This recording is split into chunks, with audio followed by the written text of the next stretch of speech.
Wenigstens 2, 3 Leute klatschen. So, da kommt die Welle durch. So, thank you. At least 2, 3 people are clapping. So, of course, you can save your clapping for our guests. Welcome to the Politics and AI Day at the stand of the Volkswagen Group. Great to have you all here. So, the house is packed. And it's great to have you following us through the live stream. I'm Sarah Elsa. I'm the conference host and CEO of TechWelshhold, a tech communications agency.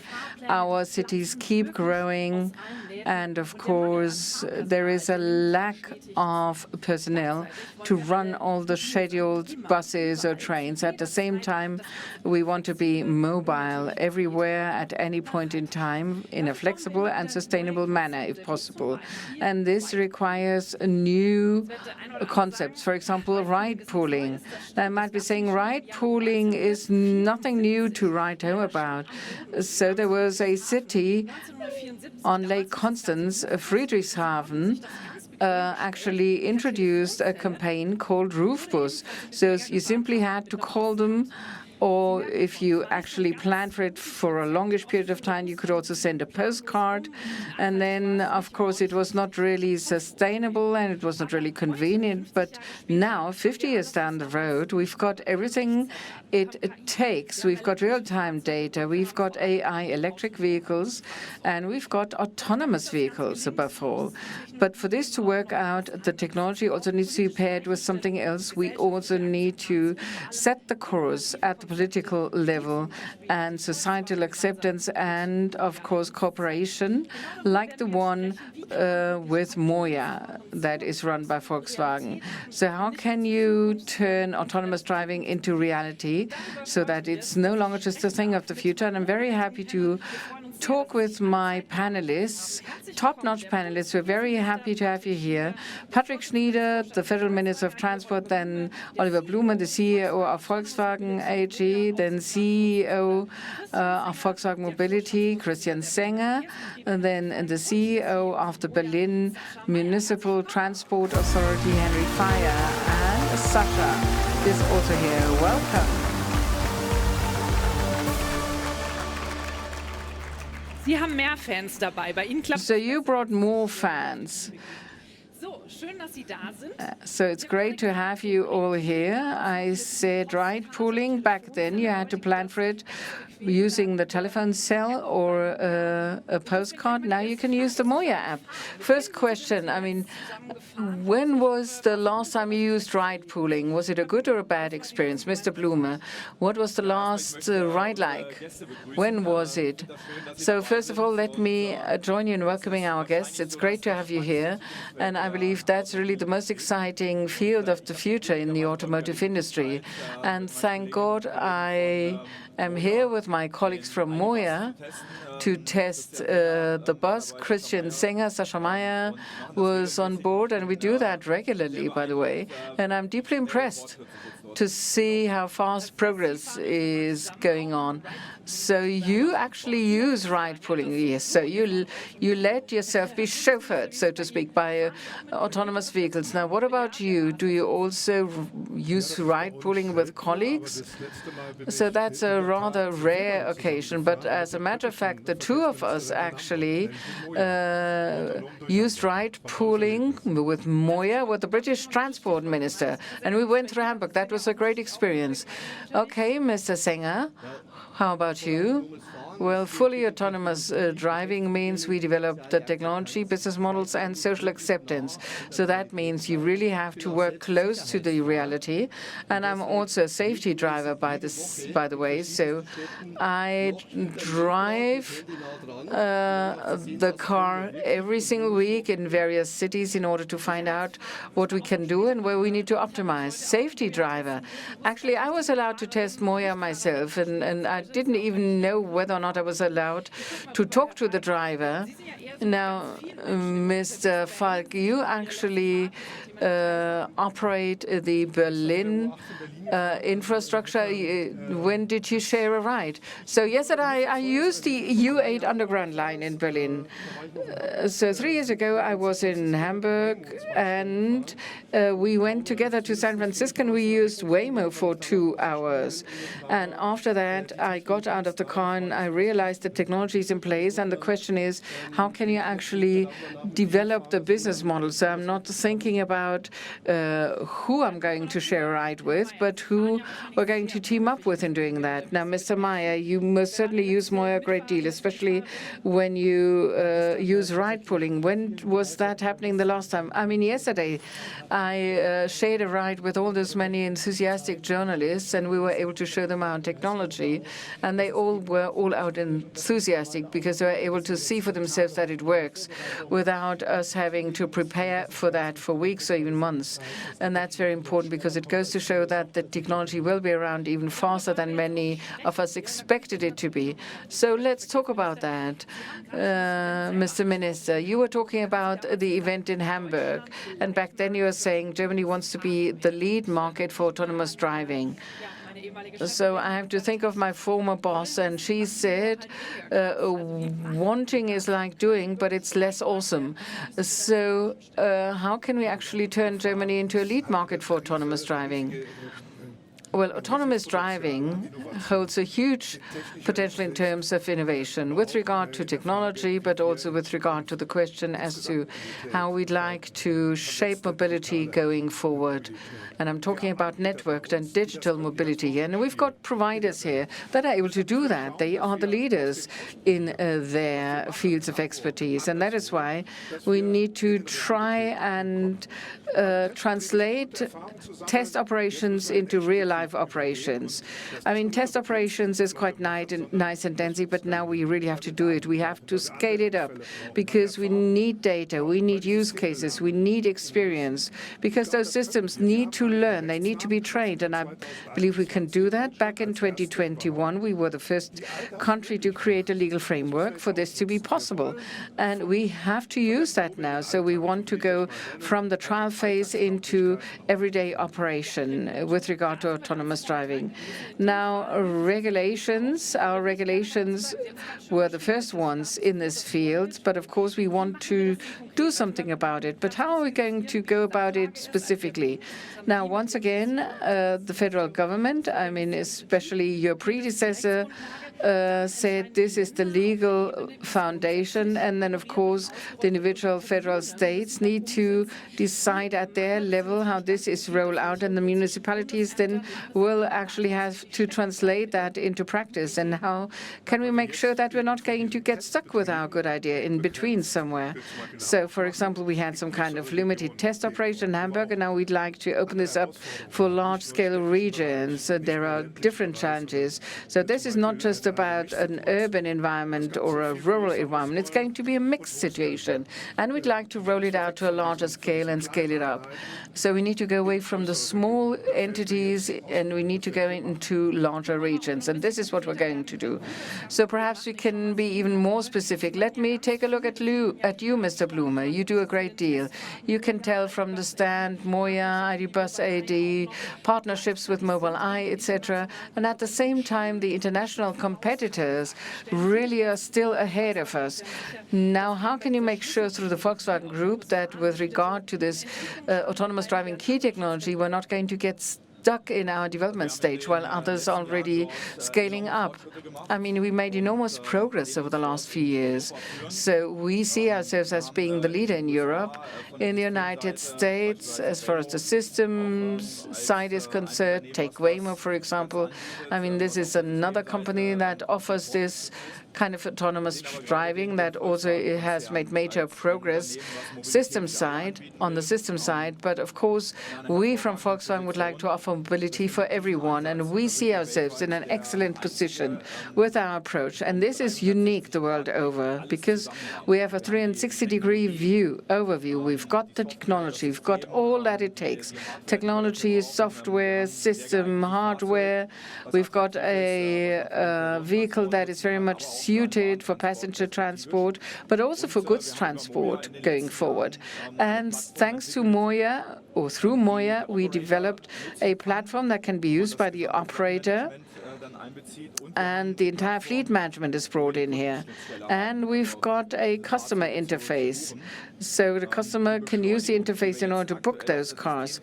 So the acceleration that we've seen happening on the system side is due to AI, because we're faster in developing software, we're faster in testing software, and the situation that you find in a traffic environment can be also simulated because we've got a huge database to fall back on. And we believe we are in the leading group worldwide. So we're not just talking about some kind of system readiness by the 1930s, but in a few years' time, because we've got very specific steps to take. Mr. Sänger, I'd like to look ahead into the future. In June at the Hamburg Congress, you said autonomous driving is a jump into the absolute future. So what is it like to run an autonomous car in an absolute future? First of all, this absolute future starts now. So we've been testing in Munich, Hamburg, Oslo, Austin, and we've got even more cities on our list. You're also going to see some MOIA vehicles in Berlin soon, and we've got a large number of data and insights in order to help us plan the maturity, series production maturity, and that is why we're also cooperating with business partners in overseas. And we've been able to ink a large volume deal here. Now, why is this going forward so fast? You already were mentioning artificial intelligence. I mean, this is a special application of AI. It's a kind of physical AI or embodied AI. So this is a sector in its own right. And this technology is the enabler for the robo-shuttle, because this technology will also be seen in high-end robotics, in delivery drones, in many other applications. And that means we're going to have a radical change in our industry for our partners. And because this is such a huge job, a huge task, we're not going to do it on our own. So we're looking for the best. We're looking for the champions. And we're very happy to be able to work together with Mobileye for autonomous driving. We've got the digital chauffeur, and Kobi Hein is also here, sitting here in the audience. He's the CEO of Mobileye. And that is why I'm saying we really bundle up and we team up with with the strongest companies at an international level, and we're still catching up, despite all the acceleration we've seen. I mean, we can still see this. I mean, we see fully autonomous driving in the United States, which is a reality with more than 1 million passengers in driverless cars per month. And the situation is similar in China. Now we have to be resolute and determined and work on that and bring together the operators, politicians, the industry in order to create a European journey. Now, let's take a look at that, but let's also take a look at the person that is on board here, thanks to your vehicles, Mr. Meyer. So you're going to celebrate your 10-year anniversary next year at MOIA. It didn't feel that long to me, because I thought you actually only started developing yesterday. So we can really celebrate your anniversary. And you also wrote in LinkedIn that autonomous driving is more than technology. It really helps us to strengthen sustainability for the benefit of a society. Ride-pooling can actually close gaps in public transport and create mobility for everyone. This sounds so nice, but how do you do that with MOIA? I believe a very important aspect is that thanks to autonomous driving, we have a wonderful technology. So that's artificial intelligence in its physical shape. That's all out enthusing.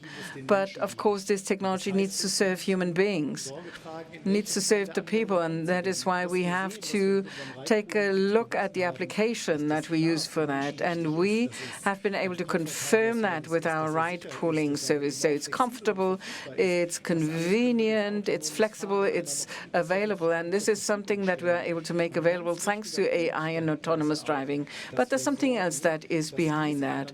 We can make sure that this happens in a sustainable fashion. And there are two aspects that are important here. First of all, we, of course, are going to relieve the traffic situation thanks to ride-pooling.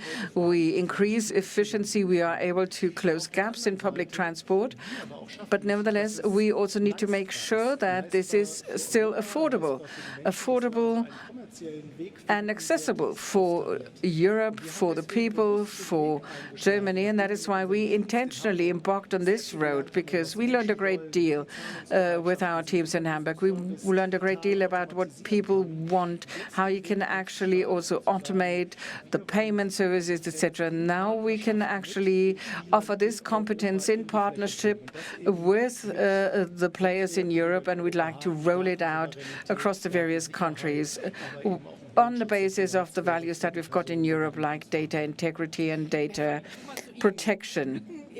Now, Mr. Frank, we're mentioning gaps in public transport. I mean, this must sound the alarm clock on your desk. I mean, you actually were also following what was happening at Hamburg with the MOIA test operation. Now, if Mr. MOIA is saying there are some gaps in public transport that need to be closed, so that sounds like you're a test environment. Why is public transport a test environment for that? Why don't we go for more industrial applications like logistical applications? Well, sorry, I have to pour some oil into the fire here. Let me give you two facts. I mean, I've been on board since 2016. Before that, I worked in Hamburg and actually witnessed the foundation of MOIA. And back then in Hamburg, we said, okay, we're going to have autonomous fleets by 2020 at the latest. Now it's 2025. We developed a great deal. We reached a great deal. We've got the legal framework. The technology has advanced. I mean, the first technology in Hamburg would have been the death of autonomous driving, because we were still talking about infrastructure back then. We don't need to do that now. So the key question or the key point is the following one, because right now we don't have a single autonomous driving car that is officially registered in Germany. There are two projects, and I believe this is already a progress in cooperation with the federal government. There's one project in Hamburg and one in Berlin, and basically they do the same thing, because by 2026 or 2027 we'd like to have an official registration for those cars. Why do we do that in parallel in both cities? I mean, if you register your car in Hamburg, you don't have the same license for Berlin. But the key is that closing gaps in public transport is actually not really telling it all. This is not really the point, because in Berlin we can say 80% of our population use public transport. They walk, they use their bikes. Only 20% use their private cars. So it's not really about closing gaps here, but I believe this technology will help us to develop a completely new mobility system, platforms and anything else underneath. And these autonomous vehicles are just another option for you to move on. And the question is, what is the business model for that? And irrespective of where we are in the world, everyone is asking the same question, but we're only going to get this business model. So I'm talking about beyond 2027. Now, let's just assume we've got two licenses in Hamburg and Berlin, and then we're going to scale that up. Then you have those two options. And then the question is, couldn't the public transport company in Berlin buy 10,000 vehicles? We're you're running up losses as it is. How am I supposed to buy those? I mean, does MOIA per se have a business model? No, it doesn't. I believe this requires some kind of kickoff financing on the part of the government in order to get those business models started, because I believe this is not about a business model on the basis of public transport, and we're also going to find a way for that. But the key question is how we're going to go on after 2027, and right now we don't have an answer for that, but we need to write the programs for that. Now, Mr. Falk, I very much like your statement here. Now, Federal Minister, I'm looking at you. Financing, funding has come up. You do have some billions in your coffers, in your public coffers. 166 billions are meant to be spent on infrastructure, and you wanted to set aside a few of those billions for rail transport, but that would leave 60 billions for the road. Mr. Falk would be interested in having those. You're mentioning 166 billion, and this is what we have to use for maintenance. It's a special fund, and they are earmarked. We cannot use them for new or infrastructure expansion of existing infrastructure. So for this, we would have to find funding in different ways, and that's what we are doing with certain subsidy programs, funding programs, where we will fund a certain framework and also research, where we give some kind of initial stimulus, kicking off the funding, and what we can only do to a limited extent in future, if at all, is subsidies for cars. They are there. You can get them onto the roads. Now, the business model is what is decisive here. And we are not really fixated on one. We talked about public transportation here. And of course, there are different situations in Germany, not just Berlin and Hamburg. We also have rural areas like my constituency, where you just have one railway connection between cities in the Saarland, or where you have buses traveling that might only serve students when they go to school and back.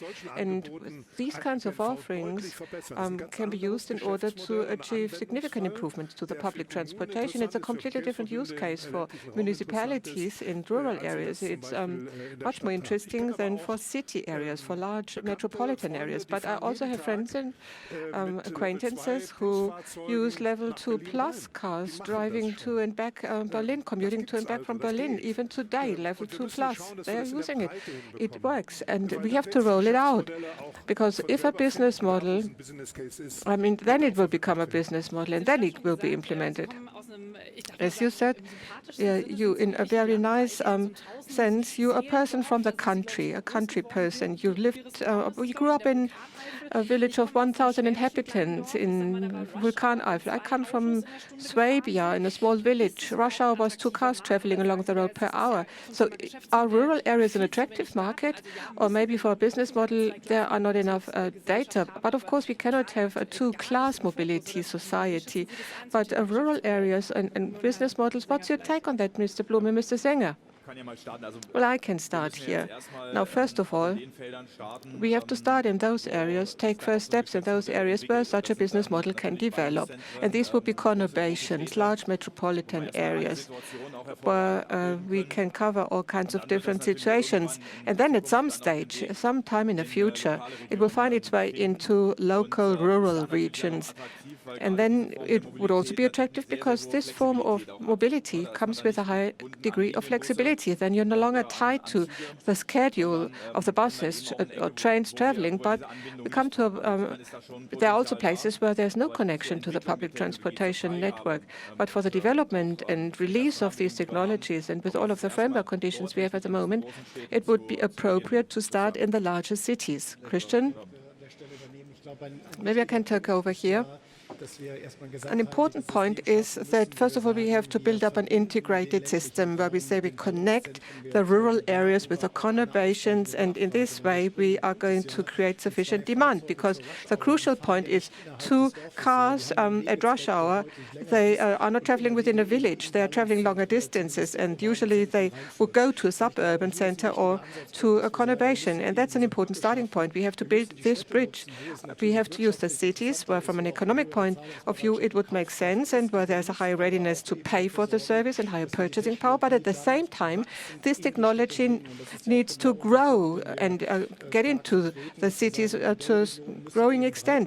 So these models must be broad-based and need to cover the use cases of actual people. Another important point, and this is about the business model, we have to deliberately challenge and ask ourselves what people actually want. And my experience is nobody likes scheduled buses or trains. Flexibility is what people would prefer, which takes people from A to B quickly without having to change the means of transport. And that's a nice starting point. We could use a different readiness to pay for mobility, a higher readiness to pay for mobility that people have, but public transportation cannot cater to it because it's not differentiated enough. So there I see a major possibility. We can benefit from monetarization potential in public traffic with autonomous technology, and this is higher. And this will be good for the common good because we can offer more across a broader basis for people who actually need it. Now, in rural areas, in small cities or small towns, we send lots of buses to those, and we don't have enough drivers. But often those buses run empty, are vacant, and we already have autonomous buses in our public transportation services that could do that. So that would be a business case for the providers. Might be slightly more expensive now, such an autonomous vehicle, because these are vehicles from pilot operation. But once this concept is rolled out and when there are economies of scale, then you do have a use case also here. So I think we have to look at it on a broad scale. So we have certain requirements for individual transport. We also have certain requirements for public transportation. And I think we have to roll it out on a broad scale, and then use cases will result automatically. I'm really convinced. I'm looking at Mr. Weich. You are listening attentively. I heard Mr. MOIA says nobody really likes those scheduled buses that run on a certain timetable, but I guess you do. And we have different business models. But the way you said it before is it's not so easy. I mean, we all know it. When new software is rolled on in a company and everybody has to use new systems, this is really mission impossible. And if the infrastructure of vehicles is rolled out and expanded at the same time, how do you have to tackle it so that it will really work? So from a public transportation point of view, what problems do you see?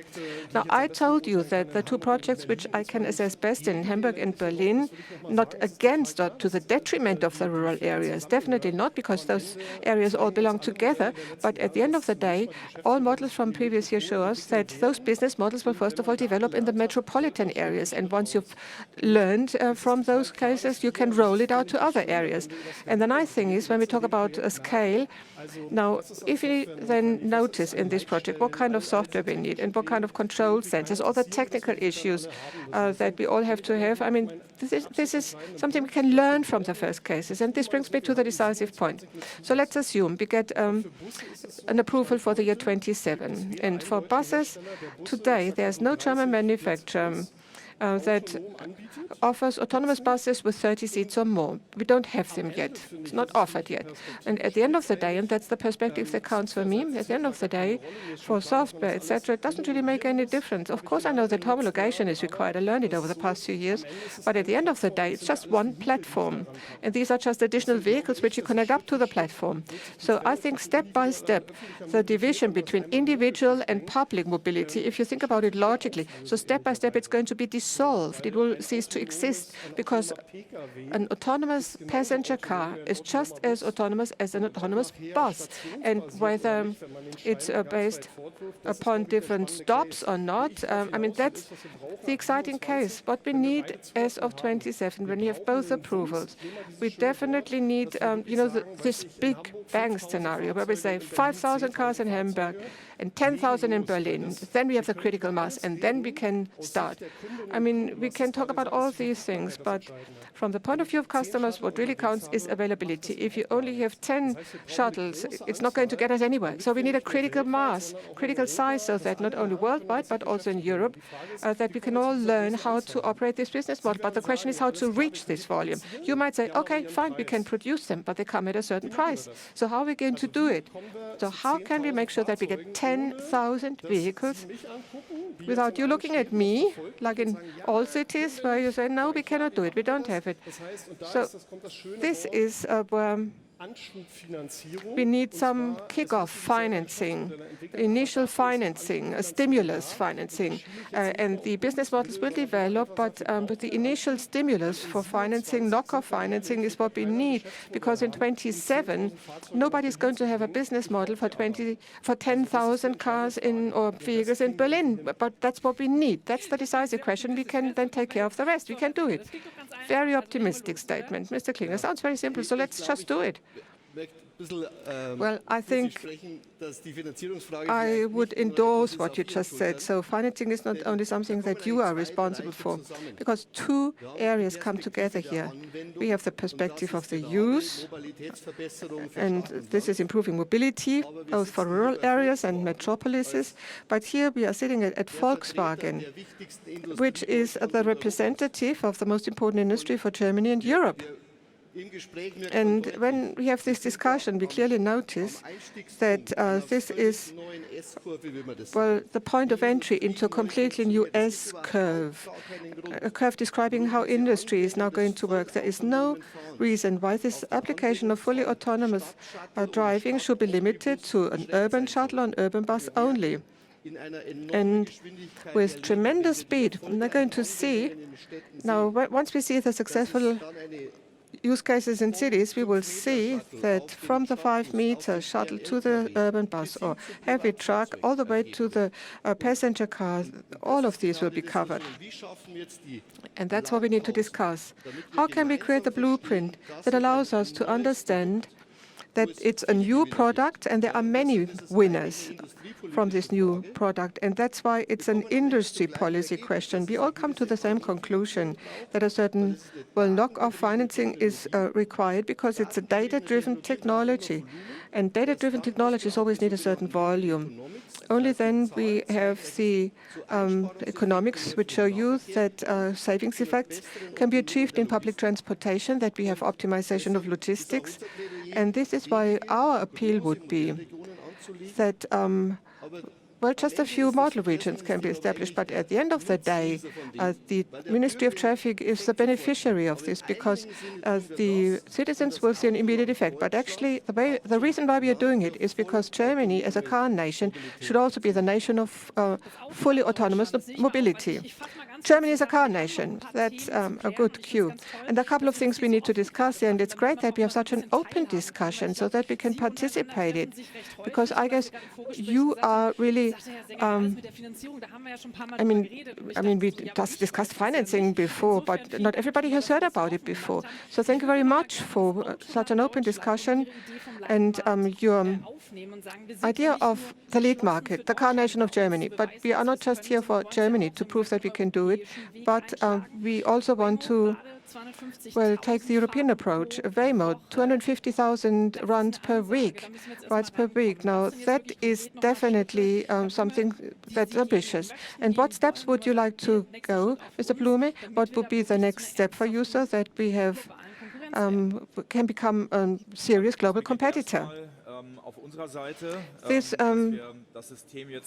starts with us, where we need to further develop the system.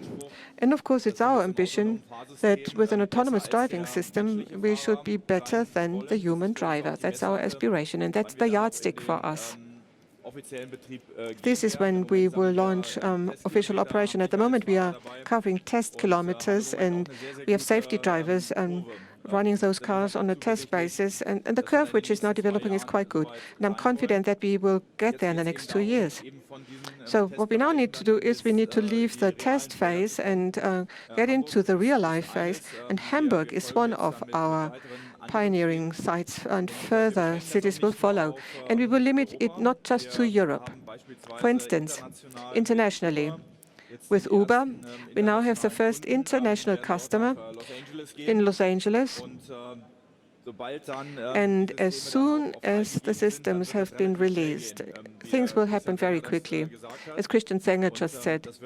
And it's going to be not just limited to this particular use case, but we are now exploring whether something like this could also be offered for the logistics industry.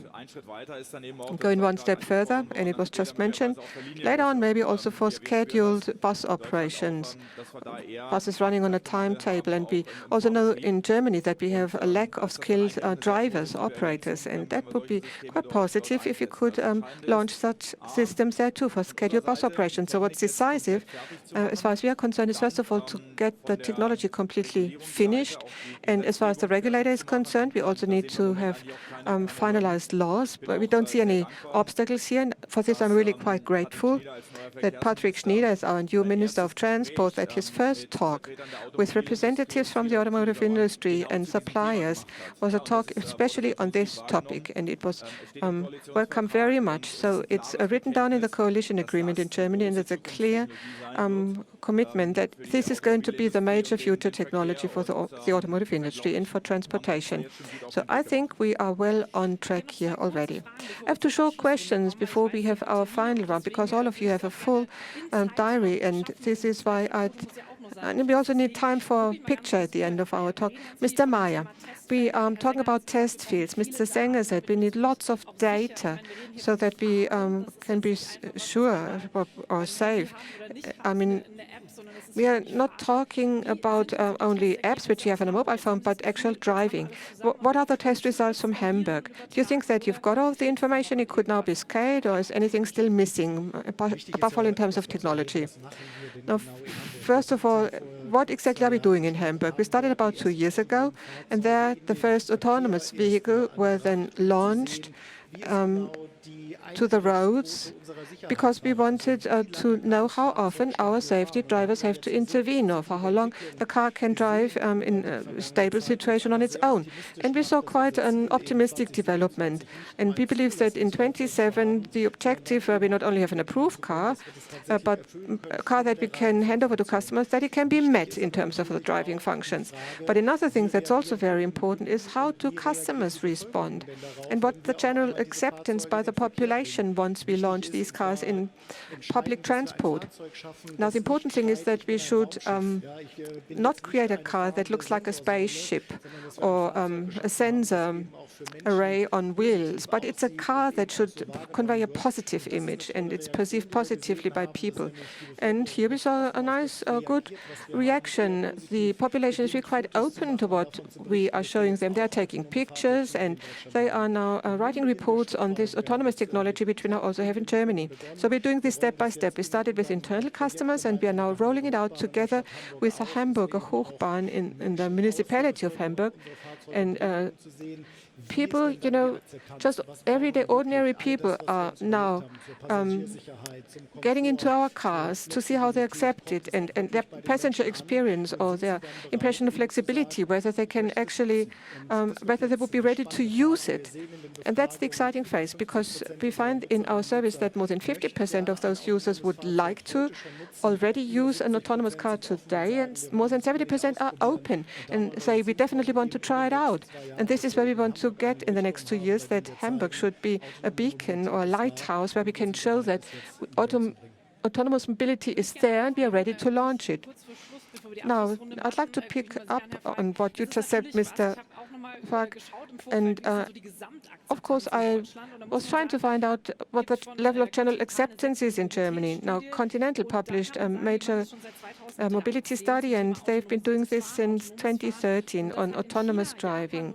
And in China, in Japan, and the United States, the score has improved significantly over the past few years. In Germany, however, the acceptance is about 49%.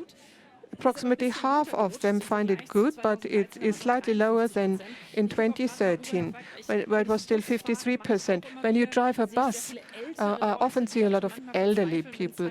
They are sometimes desperate when they don't know how to use the ticket machine. And how do we get them to embrace this technology? MOIA says mobility for everyone. We have elderly passengers on public transportation means. So how can we make sure their acceptance rises as well? Now, I think that's a question which at the moment in Germany nobody can answer, because none of them has ever been in an autonomous car, none of these people who were surveyed. So it's entirely hypothetical. So I'm drawing from our own experience. The first time I sat in the vehicle, you see how the steering wheel is moving. It's kind of spooky, and you look at it for 15 minutes, and then you understood that the technology is working. And then you watch it for another 15 minutes, and after half an hour at the latest, it got boring. And from everything I hear and perceive, and I'm using Waymo once again, so let me say it again, because it's certainly, and I mean, it's an important point. It's an industry political question. It's definitely very important. Google and everybody else wants to get into the cities, and somehow we have to ask ourselves how to scale it. And from everything that I hear and from what is reported from the United States, the acceptance among these groups.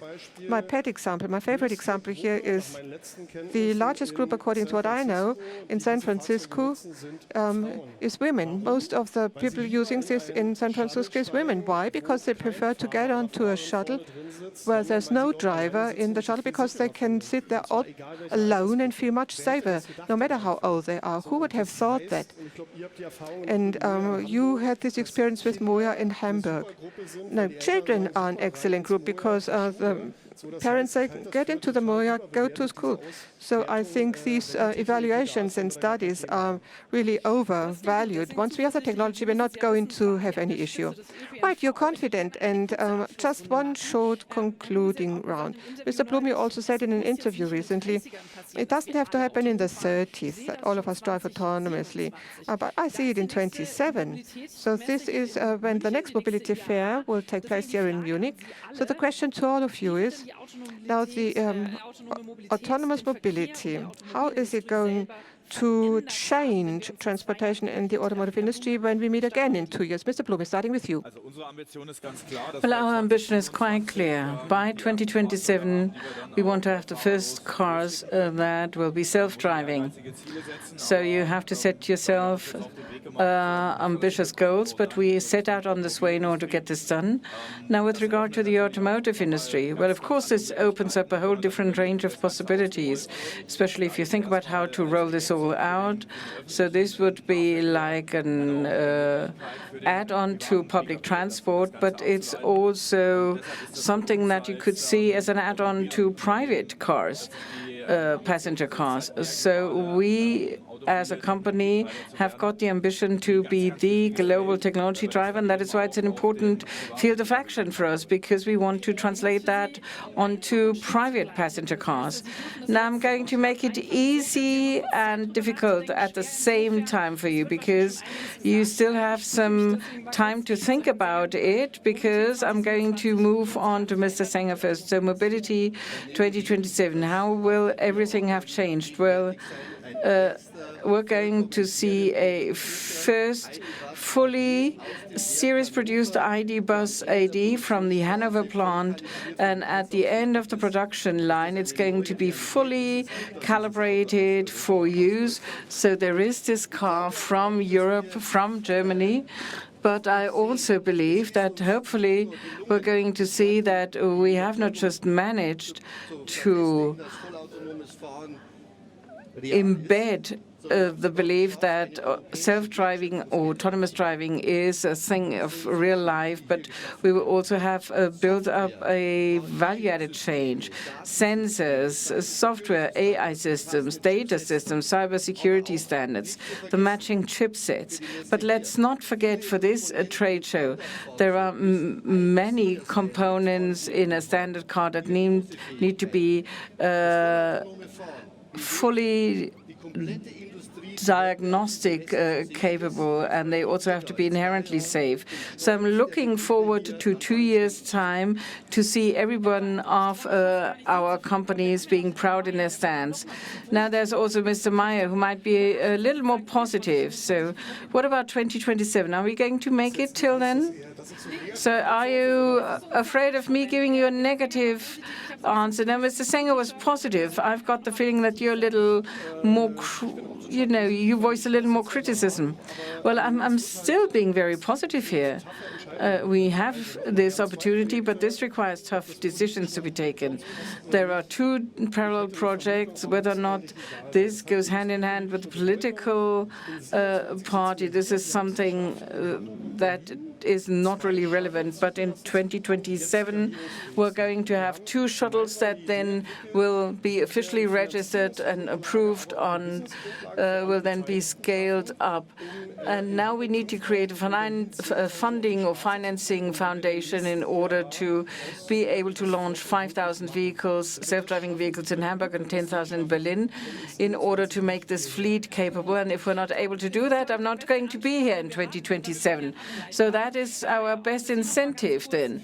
Now, Mr. MOIA, for you, 2027, what is it going to look like? I mean, I don't really want to come back to your assumption here, because what will have changed by 2027? The clear answer is nothing. Mobility is something that actually is subject to long cycles. I mean, nobody is going to just go home and say, honey, tear down the carport. We're going to have the sandbox for the children there because we're going to use these self-driving cars. Now, this is going to take time. This is a marathon, and we within the entire industry have set out to make sure there's a product that is safe, that is in line with the standards, that is implemented in partnerships. And here we need signals in order to get there. And then there's going to be a change. And the positive effects will be seen once we are able to run large-scale projects, large-scale model regions where human beings will be able to experience this as part of their day-to-day reality. And then in 2029, 2030, we're going to be able to say that people will be thinking about tearing down their carports for the benefit of using self-driving cars. Now, Mr. Schneider, so you had the longest time to think about your answer. So I don't really want to put you under the pressure, because here we've got some journalists who are waiting for a strong headline. Well, I'm being very positive. I believe by 2027 we're going to see a great deal of progress in various areas, both in terms of individual transport, but also with regard to public transport and goods transport. We're going to see some changes there. I don't really want to give you any figures there. Many players need to be involved here, but I believe we're going to see autonomous driving in Germany and hopefully also in Europe, because we can't just stay like an island with the options that we've got. But this is going to play an important role in the world. So having said that, I'd like to round out our panel. I'd like to continue, but nevertheless, you've got your own schedules. Hopefully, you've been able to gain some good insight. Thank you very much for taking the time. This is not something to be taken for granted. I'd like to thank MOIA, who are our hosts. So share or join me in giving applause to all our panelists. Thank you very much.